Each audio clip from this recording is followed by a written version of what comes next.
Welcome to another episode of Cannabis Health Radio. I'm Ian Jessup. And I'm Corey Elland. Multiple sclerosis is currently classified as an autoimmune disease of the central nervous system, the brain and spinal cord.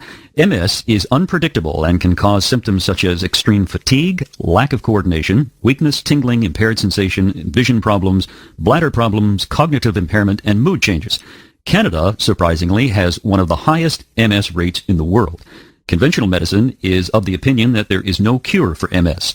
And joining us to talk about his battle with MS and the use of cannabis oil is Dale Melanchuk, who lives in Ontario, Canada. Dale, good of you to join us and tell us your story. Thank you. Thanks, Ian. I was diagnosed with multiple sclerosis in 1997. I was 24 years old at that time, and at the time the doctor basically sat me down and said, yes, you have multiple sclerosis. It's not Lyme disease. It's not anything else. So at that time, I took him for his word and believed everything he said. Basically, I had left for a little while from where I had grown up and took a couple of years and did a little exploring up in Ottawa in the area, and then came back to marry my wife, and then got on some of those MS drugs. The first drug that I was on was Rebif. The second one was Tysabri, and both of them didn't really give me any positive results. So I decided to get off of those drugs, and then went down to the States and had the liberation procedure. The Dr. Zamboni from Italy had that, had benefits for his wife, so I had that, got my eyesight back, but I still felt decline for my MS. So I did a little bit more research, and I came across Corey's information and also Rick Simpson.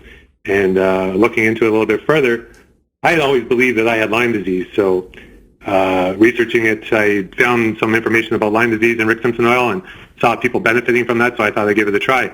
Fortunately, I was able to make a few inquiries, and I found information to lead me in the proper direction. So I started taking the oil, and it's been great ever since, about 3 years now. Dale, let's back up a bit. What symptoms were you experiencing prior to going to the doctor? Sure. So 1997, I woke up one morning, I believe it was in early spring, and I couldn't move my toes on my left foot. So I had gotten a little curious as to what was going on there. So I went to my local doctor, and he suggested I went and saw a neurologist. Went and saw the neurologist, and he had done a few tests on me and came to the conclusion I had multiple sclerosis.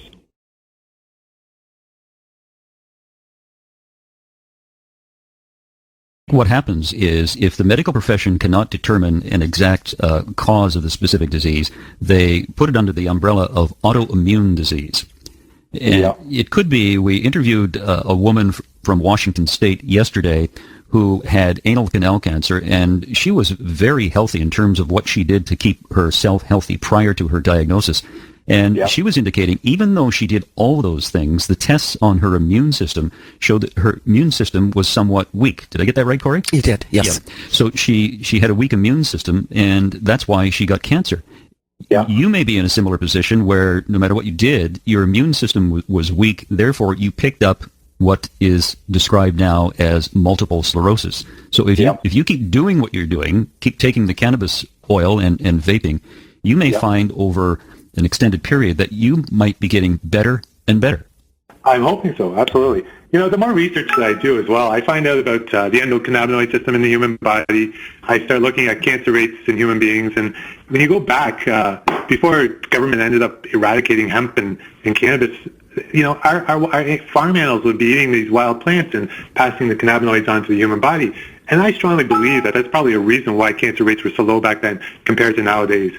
Again, with the autoimmune diseases too, you know. I believe cannabinoids are definitely great for our human body, for sure. No, absolutely. And they have found through tests at New Haven University that as a result of injecting cannabidiol into this, it breaks down that protective layer and actually kills it. So what they're doing now is having further tests to see if the cannabidiol will kill the eggs. And if it kills the eggs, that is essentially what I guess the medical profession would term a cure for Lyme disease. Yeah. You know, I think this oil is the best antibiotic that a person can take. I don't really know how to explain it, but I did go in for kidney surgery last April, and the doctors were kind of poking around and looking to see if I had any type of infection, and I have zero infection in me, you know. And other times, like the MSRA virus or whatever, they're worried about in the hospitals. But because I'm on this cannabis oil, I have zero infection whatsoever. So Yeah, didn't you take a gram of oil before you went in for that surgery? I think that's what you told me the other day. Sorry, Corey, what was that? Didn't you take a gram of oil before you went in for that surgery? Is that what you told me the other day?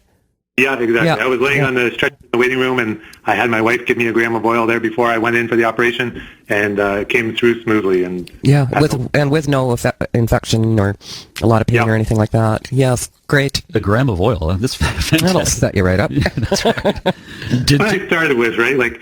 So to start the Rick Simpson protocol, at least you work yourself up to that gram, and then you start taking the gram a day to kill the Lyme virus or to help you with MS or whatever you believe it is. So as far as I can remember reading the Rick Simpson protocol. So, do the doctors know that you're taking the cannabis oil? I do let people know that, yes, that I am on cannabis oil. I'm not sure if they understand that this is my main medicine that I take now. I take nothing else. I'm pretty sure they're mostly aware. I don't publicize it to a lot of people, but I do let them know for sure. That's pretty amazing that you're able to just be on oil and no pharmaceuticals with all the damage that comes with them and all the side effects. Yeah, absolutely. I am very anti-pharma right now after a few years of the MS drugs and seeing all the different things that are happening in our world right now with pharmaceuticals. I prefer to say it was something that God created, and I know that God made it. It certainly works for me, and anything that I've tried that's been man-made certainly hasn't. So I'll stick with this for sure. Dale, how has your family coped with your condition? I think they've been pretty good. Now that it's been 20 years almost. The first little bit was difficult on my parents, but they were okay with it. And, fortunately for me, I was able to move on. I met a beautiful, wonderful wife, a wonderful woman, and she's been great. I have 2 wonderful children now. So overall, everybody's been good. And, to be honest, I was diagnosed with MS before I met my wife. So it's always been part of something that we've dealt with together. So does she notice a difference in you with the oil? I believe she does. Yeah, absolutely. I just have a more energetic, more spirit, more just better outlook on life now that I've been on this. So that's great.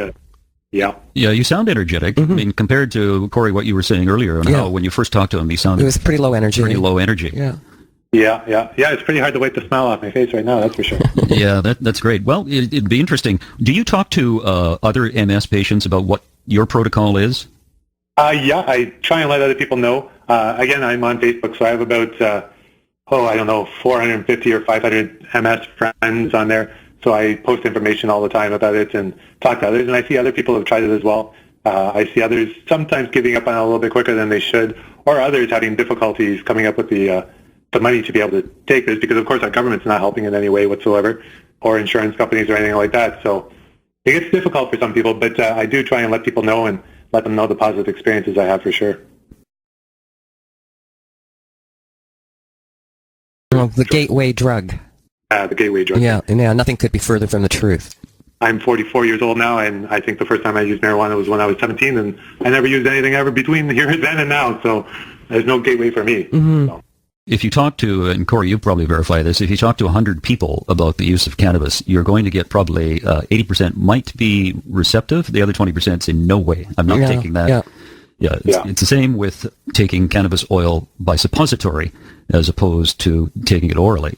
And there's some people that just say, I'm not going to do that. Well, okay, you can get high or you can die. Yeah, exactly. And I'll tell you, the lies that the government's been telling us for the past 80 or 90 years or whatever it's been, it seems to put a lot of fear into a lot of people, and people believe it. So it's unfortunate. I have one of the people, I actually have several police officers or ex-police officers on my page, but one of them said to me, that he highly resents being lied to all these years about cannabis and how he feels sick when he thinks about how many people that in his career he ended up putting in jail as a result of cannabis.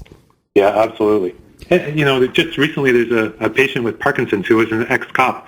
His video is all over Facebook. Oh, yes, I've seen it. Oh, that's right. Yeah, the fellow and he's shaking terribly, and then he takes it, and within a minute, you notice. Yeah, within a few minutes. Yeah, that's remarkable. He's not had lunch yet. Yeah, that's absolutely remarkable. Dale, it was good of you to tell your story, and we hope you continue with the cannabis oil, and you get out of the wheelchair, and life returns to normal for you. I hope so. I owe Corey a dance, I say so. Someday. A dance and a glass of wine to go with it. Sorry, Corey. For some reason, you a little bit there. I just said I need a glass of wine to go with that dance. Okay, absolutely. No problem at all. That's right. Opening the bottle. Sure. Dale, thank you so much for taking time out of your day to be with us and share your experience and, give some other people out there some hope. Wonderful. Thank you so much for letting me be part of this. All right. Thank you. Thanks, Dale. That's it for another edition of Cannabis Health Radio. If you would like to help us in